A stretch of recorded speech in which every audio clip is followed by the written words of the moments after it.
Sebelum kita melanjutkan melihat Eri dengan Miyuki yang sama-sama udah masuk neraka, kita balik lagi ke genre utama novel ini ya, politik.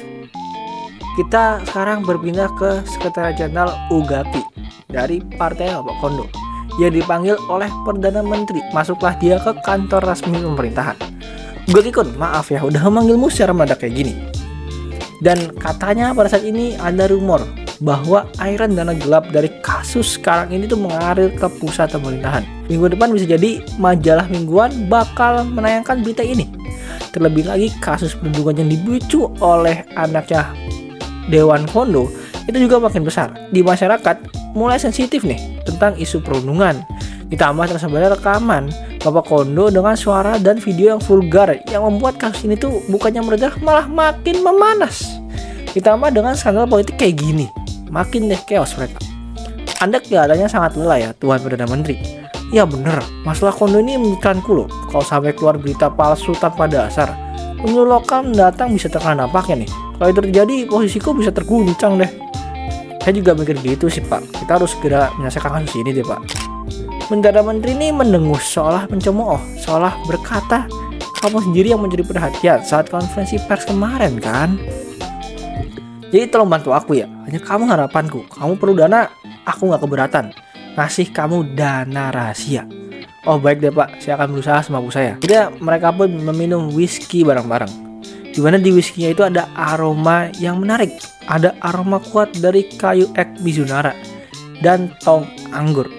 Ini whisky dari Kyoto ya Pak. Itu daerah pemilihanku loh, kamu bisa tahu sih. Meski ini adalah pertemuan yang membosankan, tapi Sekjen Ugaki menemukan hal yang menarik. Rupanya masih ada nilai guna nih dari anggota Dewan Kondo. Dan kita balik lagi deh sekarang ke hero utama novel ini, Ai. Ai membaca laporan dan menghela nafas. Rasanya dia tuh kayak melihat kegelapan manusia yang paling gelap.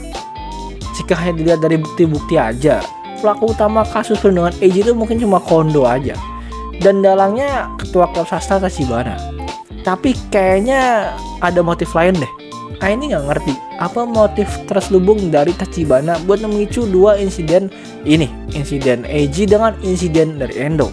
Apakah karena iseng aja atau iri? Dan ini benar-benar gak layak buat dijadikan alasan untuk menginjak-injak kehidupan orang lain.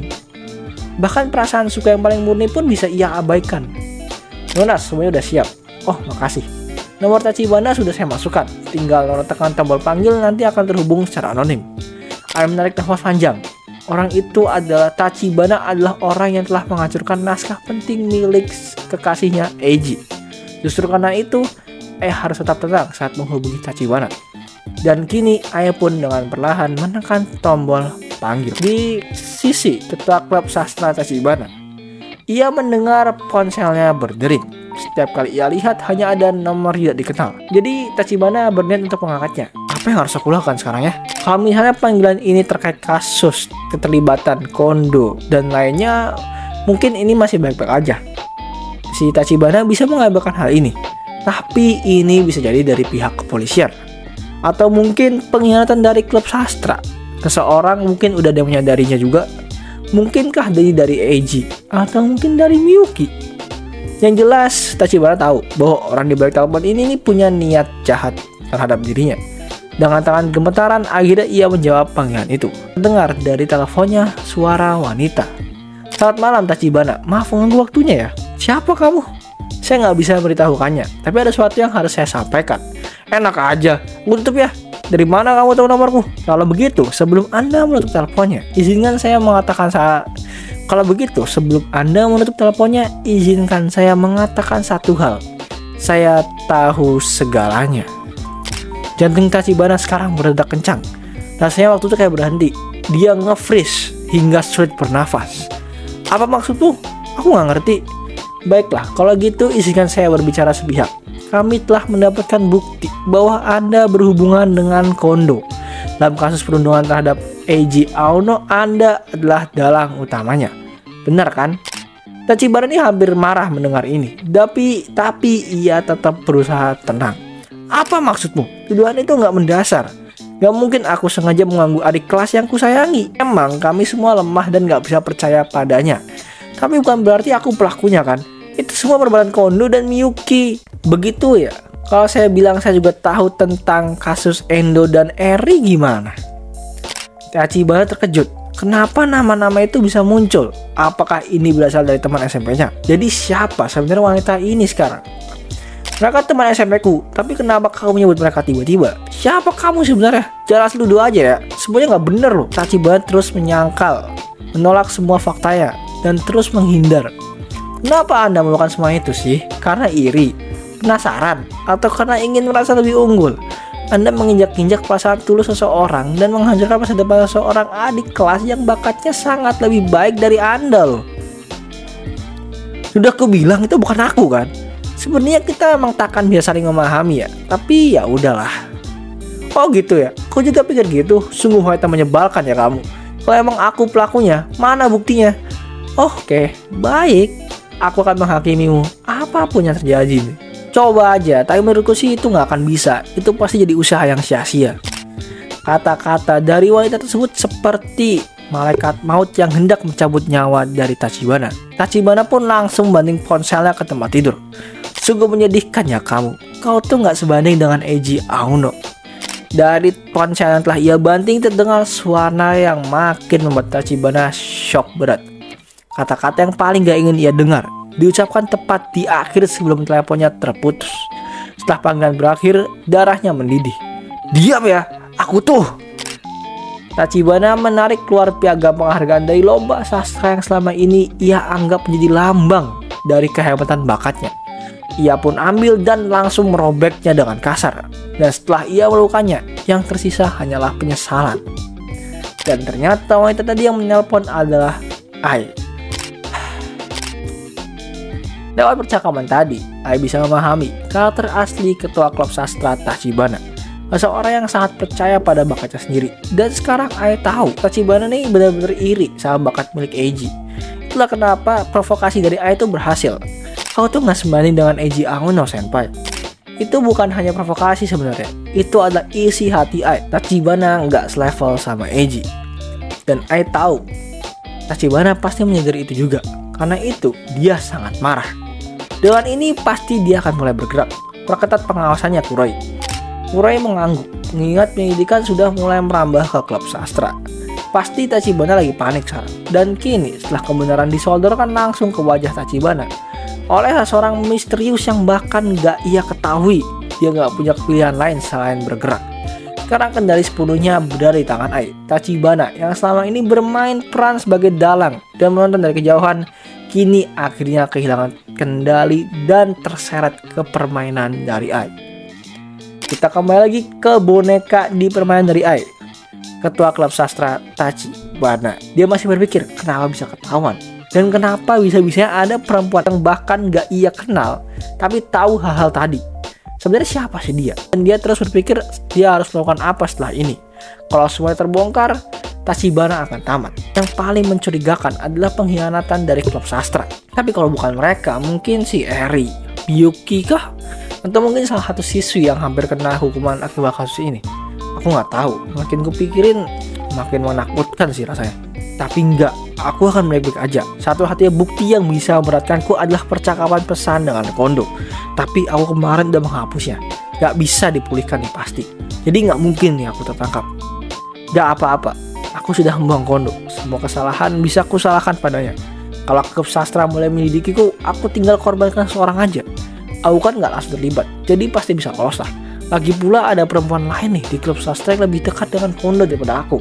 Demi menyelamatkan diri, aku bisa manfaatin dia deh. Aku juga pernah menyuruhnya untuk menjebak Miyuki agar mendekati Kondo. Semua itu bisa jadi senjata deh. Toh nggak ada bukti kan. Aku bisa putar balik semuanya. Apakah perempuan tersebut adalah teman dari Miyuki yang sudah muncul di panel manga chapter 1? Kita nggak tahu adik-adik. Sekarang kita pindah ke Eri, korban pertama Tachibana sekaligus versi Miyuki di masa depan. Sekarang Eri tahu segalanya. Memang gak ada bukti, tapi Eri gak membutuhkan bukti apapun. Ia sudah kehilangan segalanya. Eri sudah tidak memiliki lagi hal yang ia takuti. Kondo juga udah kehilangan segalanya, termasuk sepak bola. Kalau gitu, Eri ini yang harus bisa membebaskan Kondo. Dia takkan sanggup lagi menghadapi neraka sendirian. Maka dari itu, ia ingin menyeret Kondo. Kalau begitu, aku harus mengakhiri semuanya. Itulah wujud cintaku, Kondo. Dan perempuan itu juga ya, yang dengan sengaja menghancurkan hubunganku dengan Endo. Dia telah merusak masa depan cerahku. Maka dari itu, dia harus menerima bahasanya setimpal. Saatnya bersiap-siap untuk mengakhiri semuanya. Eri berubah jadi yandere, cok. Dia mau nyeret Kondo dan Tachibana ke neraka. Buset dah. Besoknya Tachibana ternyata masih nggak bisa tidur nih. Bahkan buat bangun aja terasa sulit. Tapi dia memaksakan dirinya buat bersiap ke sekolah. Hari ini Tachibana harus masuk ke sekolah. Kalau enggak ya anggota klubnya bisa tercerai-berai. Itulah sebabnya meski harus memaksakan diri, Tachibana tetap harus bergerak. Di luar hujan rintik-rintik mulai turun. Apa yang harus kulakukan ya? Pertama ke ruang klub. Enggak deh, itu nggak bisa. Setelah menerima laporan aneh itu, bisa aja ruang klub udah dipasangi alat penyadap. Bahkan mungkin udah ada pengkhianat di dalam klub sastra. Lalu aku harus bagaimana nih? Aku sudah nggak bisa mempercayai siapapun. Saat sudah hampir sampai di ruang sekolah, Tachibana terkena anemia dan jatuh pingsan. Nggak boleh di sini, nggak boleh berhenti. Aku boleh membiarkan semua belakang di sini. Tapi tolong, aku pusing. Tanpa sadar, kata-kata lemah keluar dari mulut Tachibana. Kamu nggak apa? Terdengar suara seorang siswa laki-laki berlari ke dia. Dan penglihatan Tachibana mulai kabur. Dia nggak bisa melihat siapa laki-laki yang menolongnya. Akan kebawa ke UKS deh. Ada yang bisa bantu nggak? Terdengar suara beberapa siswa dan guru yang mulai mendekat. Dan Tachibana diangkat ke atas tandu. Dan kesadarannya menghilang. Tachibana pingsan. Di UKS, Tachibana ditemani oleh guru yang mengawas UKS. Kok nggak apa-apa? Tachibana pun bangun. Tapi segera ia teringat situasi yang sedang Tachibana hadapi. Lalu pun dia beranjak bangun. Sekarang jam berapa? Menanggapi pertanyaan dia, Mitsui Sensei menjawab dengan suara lembut. Hampir jam berakhirnya pelajaran pertama. Sepertinya kau pingsan karena anemia ya. Udah istirahat dulu aja, sebentar lagi. Di sini entah kenapa Tachibana malah merasa ngeri. Dia telah melakukan sebuah kesalahan. Tadi Tachibana berencana menegakkan kendalinya di atas semua anggota klub sastra sebelum aktivitas sekolah dimulai. Tapi sekarang semuanya kacau. Rasa cemas menyelimuti dirinya. Maaf ya, aku akan hubungi wali kelasmu. Ya tolong tetap istirahat di sini aja ya. Setelah berkata kayak gitu, Mitsui Sensei meninggalkan ruangan, meninggalkan Tachibana sendirian di atas ranjang UKS. Apa yang harus aku lakukan ya? Ya, sekarang semua pelajaran udah dimulai. Dan aku nyaris gak punya pilihan tersisa. Aku juga gak bisa memanggil mereka secara paksa. Itu nanti pasti bakal mencurigakan. Dalam kondisi ini, aku hanya bisa fokus pada penyelidikan terhadap diriku sendiri dan mencoba menebus semuanya nanti saat pulang sekolah. Tapi ia melihat siluet seseorang di balik tirai UKS. Permisi, aku aja lupa buku pelajaran di sini. Jadi aku ambil dulu ya. Guru UKS-nya nggak ada deh. Dan yang muncul adalah siswa laki-laki yang paling nggak mau Tachibana temui. Tachibana hendak bersembunyi, tapi dia kan lagi di ranjang UKS, nggak ada tempat bersembunyi lagi. Dan ternyata laki-laki itu adalah orang yang telah merebut semua hal yang Tachibana inginkan. Melihatnya dan lalu terpaku di depan matanya. Ketua klub Tachibana, Eiji. Pertemuan mendadak antara Eiji dan Tachibana bertemu. Pertemuan mendadak antara Eiji dan Tachibana membuat mereka nge-freeze. Mereka membeku di tempat. Nextnya apa ya? Apakah Eiji akan memberikan bogem mentah kepada Tachibana? Gak apa, lakukan aja karena gue pengen wakilin ya.